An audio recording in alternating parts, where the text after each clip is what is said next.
আমাদের এই পৃথিবীতে অত্যাধিক দূষণ ও উষ্ণতা বৃদ্ধির কারণে মানুষের বসবাসের উপযুক্ত পরিবেশ নষ্ট হতে চলেছে। তাই আগামী ভবিষ্যতে এই বিপুল সংখ্যক মানুষের বসবাসের উপযোগী স্থান প্রতি মুহূর্তে সন্ধান করে চলেছে বিজ্ঞানীরা। তাই দ্বিতীয় পৃথিবীর সন্ধানে মঙ্গলে ইতিমধ্যে ইউরোপের বিভিন্ন দেশ, আমেরিকা, রাশিয়া, চীন, ভারত সহ প্রভৃতি দেশের বিজ্ঞানীরা বিভিন্ন কৃত্রিম উপগ্রহ পাঠিয়েছেন এবং মানুষের বসবাসের উপযুক্ত স্থান খোঁজার চেষ্টা করে চলেছে। নাসার এক গবেষণায় যেখানে জলের সন্ধান পাওয়ার পর নতুন করে মানুষের বসতি স্থাপনের চিন্তা উস্কে দিচ্ছে।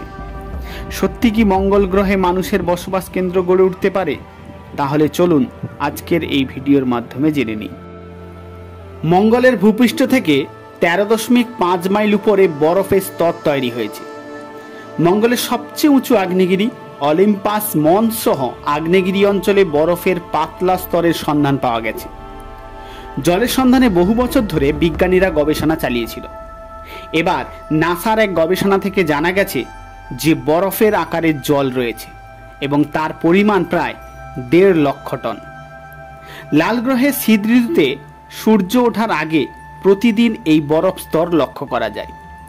এই প্রথম মঙ্গল গ্রহের বিষুবরেখার এত কাছে জলের সন্ধান পাওয়া গেল। বিজ্ঞানীরা এর আগে অনুমান করেছিলেন পাতলা বায়ুমণ্ডল, তীব্র সূর্যালোকের কারণে বরফের স্তর হওয়ার কোনো সম্ভাবনা নেই।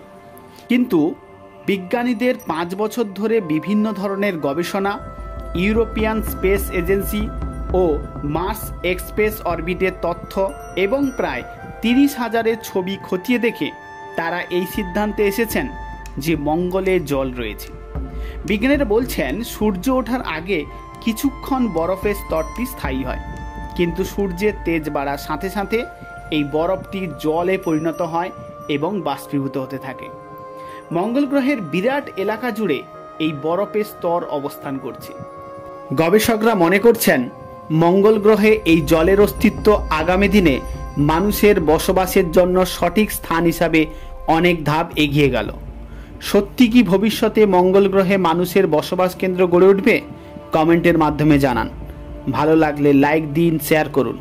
এই ধরনের নতুন নতুন ভিডিও দেখতে আমার চ্যানেলটি সাবস্ক্রাইব করুন।